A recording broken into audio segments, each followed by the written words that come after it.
Hello guys, आज हम इस वीडियो में बात करेंगे कि असिम्प्टोटिक नोटेशंस क्या होते हैं। तो जो हमने बात करी थी कि एनालिसिस ऑफ एल्गोरिथम मींस जब हम किसी एल्गोरिथम को प्रिपेयर करते हैं तो हम उसका एनालिसिस करते हैं कि उसकी टाइम कॉम्प्लेक्सिटी क्या है, उसकी स्पेस कॉम्प्लेक्सिटी क्या है, या फिर उसमें मींस कौन-कौन से उसको अफेक्ट करेंगे उसके एनालिसिस में।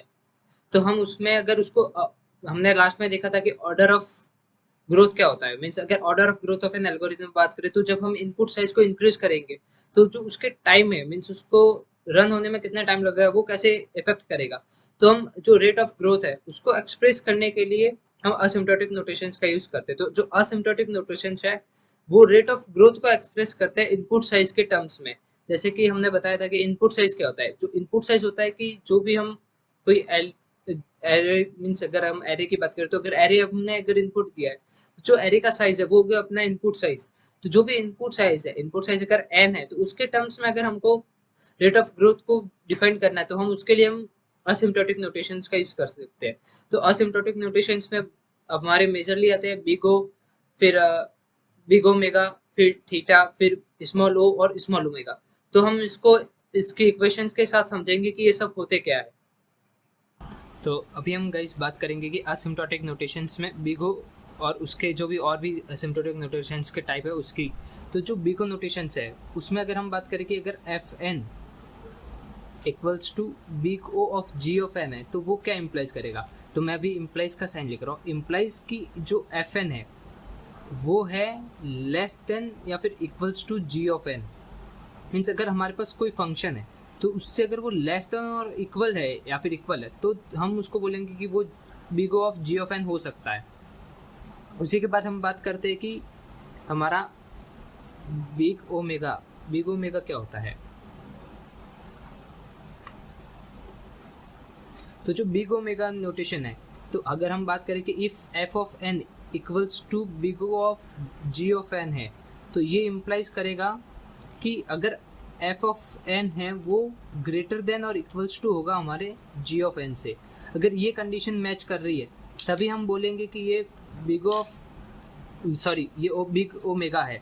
अगर ये कंडीशन सेटिस्फाई नहीं करी, अगर हमारे पास कोई फंक्शन एफ एफ एन है वो ग्रेटर देन है जी ऑफ एन से तो हम उसको बिग ओ बोलेंगे, ना कि बिग ओमेगा। फिर हमारे पास तीसरा नोटेशन जो आता है वो सिंपल थीटा नोटेशन आता है। थीटा नोटेशन है, थीटा नोटेशन में हम क्या करते हैं कि जो एफ ऑफ एन है वो इक्वल्स टू होगा theta of G of N if हमारा जो एफ ऑफ एन है वो इक्वल्स है जी ऑफ एन के। तो अगर ये वाली कंडीशन सेटिस्फाई कर रहा है तब हम बोलेंगे कि वो थीटा नोटेशन है। फिर इसके बाद जो बिग ओ और बिग ओमेगा है उसी के कुछ टाइप्स है। अब सिंपल अगर ये वाली इक्वेशन है तो आप स्मॉल ओ और स्मॉल ओमेगा भी निकाल सकते हैं। तो अगर हम स्मॉल ओ की बात करें तो जो स्मॉल ओ है वो अगर हम बोले कि अगर एफ ऑफ एन इक्वल्स है small O of G of N, ये तभी ट्रू होगा जब हमारा F of N strictly greater than G of N होगा। Sorry means G of N strictly greater than F of N है। Means अगर हमारा इक्वल्स है तो भी हम ये कंडीशन सेटिस्फाई नहीं करेगा बी को, अगर ग्रेटर है तभी ये वाली कंडीशन सेटिस्फाई होगी। फिर अगर हम बात करते हैं स्मॉल ओमेगा की,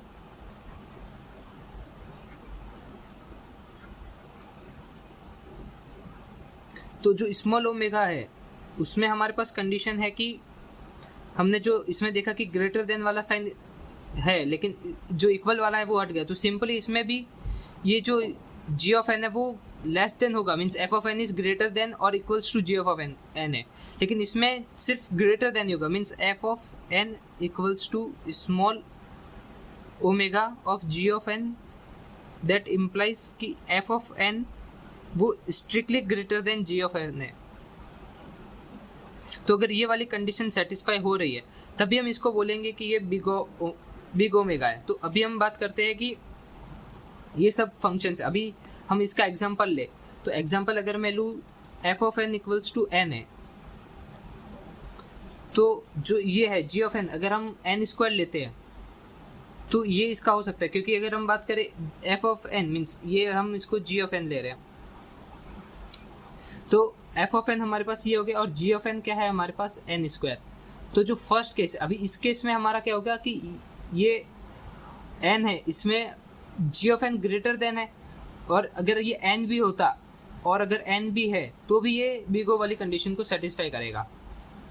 सेम उसी वे में हम अगर इसकी बात करें तो अगर एफ ऑफ एन है, इससे इसमें हम एन ही लेके चलेंगे एफ ऑफ एन में, तो हमको जी ऑफ एन ऐसा लेना है जो या तो इसका इक्वल है, तो वो तो हो गई, तो हम पहले ही लिख देते एन, और इससे छोटा, तो इससे छोटा 1 भी हो सकता है और लॉग एन भी हो सकता है, क्योंकि लॉग एन भी इससे छोटा होगा, तो मैं सिंपल लॉग एन लिख देता हूँ। तो ये भी इससे छोटा है, तो ये भी बिग ओमेगा हो गया। और फिर थीटा, थीटा में तो हमको पता ही है अगर एफ ऑफ एन एन है तो जी ऑफ एन भी एन ही होना चाहिए। फिर हम अगर बात करते हैं स्मॉल ओमेगा ओ की, तो इसमें हम अगर एफ ऑफ एन एन है तो जो जी ऑफ एन है वो एन स्क्वायर होगा, और इससे ग्रेटर भी हो सकता है, लेकिन ये जो और वाली कंडीशन हमने ऊपर लिखी है बिगो के लिए वो इसमें नहीं आएगी। फिर अगर नेक्स्ट हम बात करते हैं स्मॉल ओमेगा की, तो इसमें भी सिंपल है कि जो एफ ऑफ एन है, अगर एन है तो जो जी ऑफ एन है वो 1 या फिर कुछ भी हो सकता है, लेकिन वो एन नहीं होगा, जो ये कंडीशन हमने इधर लिखी है। तो इसी वे में हम और भी पता कर सकते हैं कि जी ऑफ एन की वैल्यू होगी। अभी हम अगर ग्राफ की बात करें, तो अगर हमारे पास एक ग्राफ है, तो अगर मैं सिंपली बात करता हूँ, एक हमारे पास एक ग्राफ है, ये हमको डिनोट कर रहा है एफ ऑफ एन को, ये हमारे जी ऑफ एन को डिनोट कर रहा है। तो अगर हम जी ऑफ एन का अगर ऐसा ग्राफ है, ये ग्राफ है हमारे जी ऑफ एन का, और ये वाला अगर ग्राफ है, ये हमारा ग्राफ है, मैं इधर लिख देता हूँ कि ये वाला ग्राफ हमारे जी ऑफ एन का है, और जो ये वाला ग्राफ है ये हमारा ग्राफ है एफ ऑफ एन का। तो अभी आप देख रहे हो कि ये एक मर्ज पॉइंट है, तो अभी इसको हम एन नॉट बोलते हैं। तो जो एन नॉट पोजिशन है इस पर हमारा जो होगा ये थीटा होगा, लेकिन अभी हम देख रहे हैं कि इधर एफ ऑफ एन क्या है, जी ऑफ एन से छोटा है, तो F F on G of N से छोटा मीन्स कौन सा केस हो गया, बिगो। तो इस वाले केस में जो ये वाली इक्वेशन है, मीन्स ये दोनों ग्राफ ये कौन सा बिहेवियर शो कर रहे हैं, बिगो का, तो मैं इसको पार्ट 1 दे देता हूँ, इसको पार्ट 2 दे देता हूँ। तो फॉर पार्ट 1 जो हमारे ग्राफ्स है F of N and G of N, वो कौन सा रिलेशन शो कर रहे हैं, मीन्स कौन सा नोटेशन शो कर रहे हैं, तो वो है बिगो। तो हम ऐसा लिख सकते हैं कि F of N equals to big O of G of N.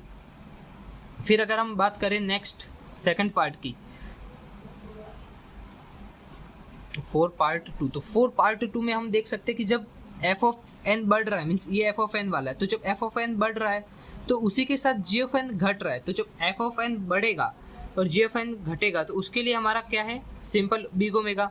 तो अब हम लिख देंगे F of N equals to big omega of G of N, और जो हमारा ये at N equals to N nought, उस समय हमारा क्या हो जाएगा, F of N equals to theta of G of N, क्योंकि तब हमारा ये इक्वल्स कंडीशन है। तो हम इक्वल्स कंडीशन देख सकते हैं कि थीटा में हमको ये इक्वल्स कंडीशन दिख रही है। तो ये हो गया हमारा ग्राफ। अभी अगर हम इक्वेशंस की बात करें, तो अब हम बात करते हैं कुछ सिम्प्टोटिक नोटेशंस के बीच में रिलेशनशिप की। तो सबसे पहले हम बात करेंगे 1, तो 1 है वो सबसे छोटा होगा, फिर उससे ग्रेटर लॉग एन होगा, फिर उससे ग्रेटर एन होगा, फिर उससे ग्रेटर एन स्क्वायर होगा, उससे ग्रेटर एन क्यूब होगा, फिर उससे ग्रेटर हम N cube of log N भी होगा, फिर उससे ग्रेटर 2 पावर एन होगा। तो उसी वे में हम देख सकते हैं कि ये ग्रेटर फंक्शंस है। अभी ये अगर कई नोटेशंस है तो हम देख सकते हैं कि अगर किसी की कॉम्प्लेक्सिटी इस ये आ रही है और किसी की ये आ रही है, तो हम बोल सकते हैं कि अगर ये एफ ऑफ एन है और ये जी ऑफ एन है, तो ये दोनों एल्गोरिदम है, माना ये फर्स्ट एल्गोरिदम का है और ये सेकंड एल्गोरिदम का है। तो हम देख सकते हैं कि जो ये फर्स्ट वाली एल्गोरिदम होगी वो एफिशिएंट होगी, क्योंकि इसकी जो कॉम्प्लेक्सिटी है वो कम है, मीन्स इसको कम टाइम लगेगा एग्जीक्यूट होने में, मीन्स फर्स्ट वाले को लेस टाइम लगेगा फॉर एग्जीक्यूशन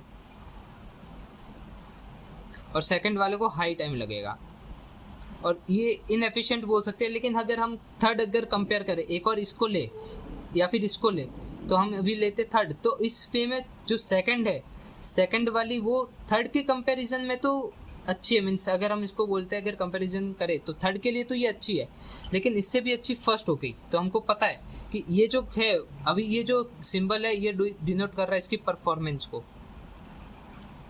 मीन्स की जो इसकी परफॉर्मेंस है वो इसकी ग्रेटर होगी, फर्स्ट की ग्रेटर होगी सेकंड से, और सेकंड की ग्रेटर होगी थर्ड से। तो इस नोटेशंस के हिसाब से हम इसको डिफाइन कर सकते हैं। फिर हमारा अगर बिग ओ का ग्राफ देखें, बिग ओ का कॉम्प्लेक्सिटी चार्ट है, अगर उसकी हम बात करें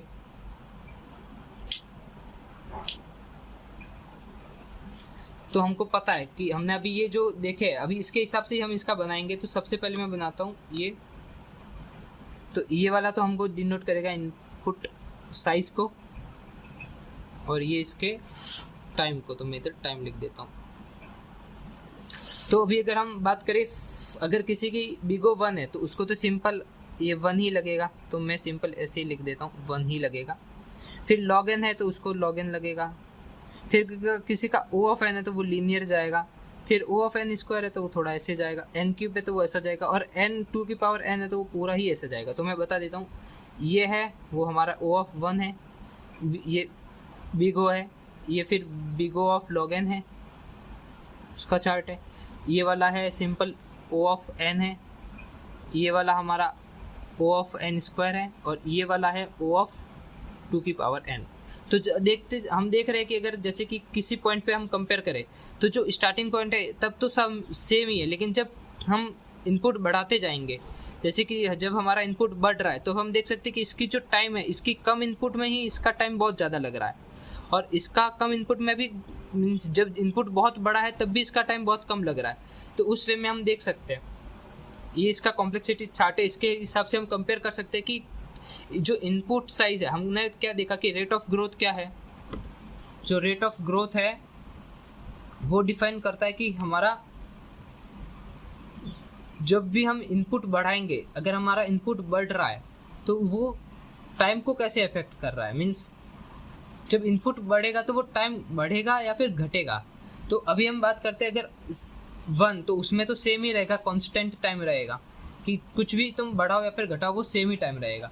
लेकिन अगर हम n की बात करते हैं तो उसमें लीनियर मीन्स जब जैसे ही उसको हम बढ़ाते जाएंगे वैसे ही वो बढ़ता जाएगा। फिर 2 की पावर n मीन्स वो एक्सपोनेंशियली बढ़ेगा, वो एक्सपोनेंशियली बढ़ेगा। तो मीन्स अगर 2 की पावर n है तो अगर हम 2 है, फिर उसके बाद देखोगे तो आप देख रहे हो कि इसका कम है, इधर मैं मानता हूँ कि इधर n1 है, तो अगर n1 हमारा इनपुट साइज है तो उसके ही केस में इसका जो ये है, तो अगर हम इसको मानते हैं t7 या फिर कुछ भी tn मान लेता हूँ, तो वो tn इसका टाइम हो गया। अभी जो इधर हम बात कर रहे हैं fn और gn, जो f1 और gn है वो होते हैं हमारे टाइमिंग फंक्शंस।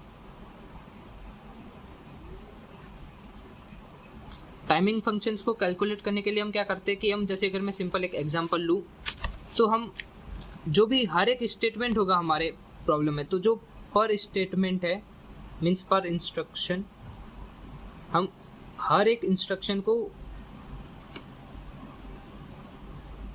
एग्जीक्यूट होने का हम मानते हैं कि 1 यूनिट ऑफ टाइम इसमें लग रहा है, तो उसको कंसीडर करते हुए हम सभी लेंगे। तो अगर हम सिंपल लीनियर सर्च की कॉम्प्लेक्सिटी की बात करें तो मैं अभी सिंपल लीनियर सर्च का कोड लिख देता हूँ। तो हमको सिंपल पता है, मैं सिर्फ सुडो उसका जो वर्किंग कोड है वही लिखूंगा। तो सिंपल मैं लिखूंगा 4 int i equals to 0, i is less than n, n है वो इनपुट साइज है एरे का, फिर i प्लस प्लस, और फिर मैं चेक करूंगा। मैं अभी ये इसको C बेस पे लिख रहा हूँ। If ARR of i means array अगर हमने माना कि ARR में स्टोर्ड है, if ARR of i equals to k means जिस एलिमेंट को हमको फाइंड करना है, अगर ये है तब तो हम क्या करेंगे, सिंपल हम printf करेंगे, printf फाउंड एट फिर %d, और फिर हम इसकी जगह हम इसको i को लिख देंगे और इधर से हम ब्रेक कर देंगे। और फिर अगर ये ऐसा नहीं है, अगर इसका फिर हमको ये सिंपल, तो अभी हम देखते हैं कि जो ये वाला स्टेटमेंट है, ये वाला स्टेटमेंट कितनी बार रन होगा, 1 टाइम्स, बिकॉज ये इनिशियलाइजेशन है, तो इनिशियलाइजेशन हमेशा 1 टाइम ही होता है। फिर हम बात करते हैं ये है हमारा कंडीशन, तो कंडीशन होती है वो कितनी बार रन होगी, उससे पहले हम देखते हैं कि जो इंक्रीमेंट है, री इनिशियलाइजेशन बोलते हैं इसको, तो हम इसको बोलते हैं री इनिशियलाइजेशन। तो ये कितनी बार रन होगा। तो अभी हम देखते हैं कि ये n है, तो सबसे पहले ये 1 होगा, फिर 2 होगा। अगर n 5 है तो ये n टाइम्स ही चलेगा, मीन्स 5 टाइम्स चलेगा। तो ये जो है वो n टाइम्स चलेगा, लेकिन जो कंडीशन है वो n+1 टाइम्स चलेगी। क्यों? क्योंकि जितने टाइम्स ये रन हुआ है +1, क्योंकि ये जो रॉन्ग कंडीशन होगी, जब ये n+1 हो जाएगा i, तब भी ये चेक करेगा। माना अगर हमारा n = 5 है, तो ये अगर i हमारा 6 हो गया, तब इसको चेक करेगा और फिर इसको रॉन्ग कंडीशन देके फिर इस लूप को टर्मिनेट करेगा। तो ये चलेगा n+1 टाइम्स। तो अभी हम ओवरऑल बात करें तो ये n+ टाइम ये चलेगा, और ये जो स्टेटमेंट है ये कितनी बार चलेगा, ये जो अंदर ओवरऑल है ये पूरा, ये भी n+1 टाइम्स चलेगा। मीन्स इसको n ही ले सकते हैं अपन, सिंपल, तो n ही ले रहा हूँ मैं, क्योंकि जितने टाइम ये चलेगा इतने ये टाइम्स चलेगा, ये n टाइम्स चलेगा, क्योंकि जितनी बार ये लूप होगा लूप के अंदर ये इतनी बार आएगा।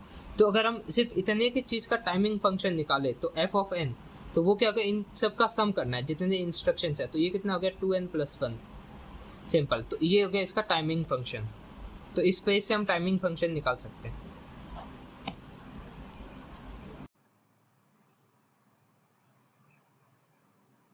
हेलो गाइस, आज हम इस वीडियो में बात करेंगे कि असिम्प्टोटिक नोटेशंस क्या होते हैं। तो जो हमने बात करी थी कि एनालिसिस ऑफ एल्गोरिथम, मींस जब हम किसी एल्गोरिथम को प्रिपेयर करते हैं तो हम उसका एनालिसिस करते हैं कि उसकी टाइम कॉम्प्लेक्सिटी क्या है, उसकी स्पेस कॉम्प्लेक्सिटी क्या है, या फिर उसमें मीन्स कौन कौन से उसको अफेक्ट करेंगे उसके एनालिसिस में। तो हम उसमें अगर उसको हमने लास्ट में देखा था कि ऑर्डर ऑफ ग्रोथ क्या होता है। मीन्स अगर order of growth of an algorithm बात करें तो जब हम इनपुट साइज को इंक्रीज करेंगे तो जो उसके टाइम है, मीन्स उसको रन होने में कितना टाइम लगेगा, वो कैसे इफेक्ट करेगा। तो हम जो रेट ऑफ ग्रोथ है उसको एक्सप्रेस करने के लिए हम असिम्प्टोटिक नोटेशंस का यूज करते हैं। तो जो असिम्प्टोटिक नोटेशंस है वो रेट ऑफ ग्रोथ को एक्सप्रेस करते हैं इनपुट साइज के टर्म्स में। जैसे कि हमने बताया था कि इनपुट साइज क्या होता है। जो इनपुट साइज होता है कि जो भी हम कोई एरे, मीन्स अगर हम एरे की बात करें तो अगर एरे हमने अगर इनपुट दिया है, जो एरे का साइज है वो हो गया अपना इनपुट साइज। तो जो भी इनपुट साइज है, इनपुट साइज अगर n है, तो उसके टर्म्स में अगर हमको रेट ऑफ ग्रोथ को डिफाइन करना है तो हम उसके लिए हम असिम्प्टोटिक नोटेशंस का यूज कर सकते हैं। तो असिम्प्टोटिक नोटेशंस में हमारे मेजरली आते हैं बिग ओ, फिर बिग ओमेगा, फिर थीटा, फिर स्मॉल ओ और स्मॉल ओमेगा। तो हम इसको इसके इक्वेशंस के साथ समझेंगे कि ये सब होते क्या है।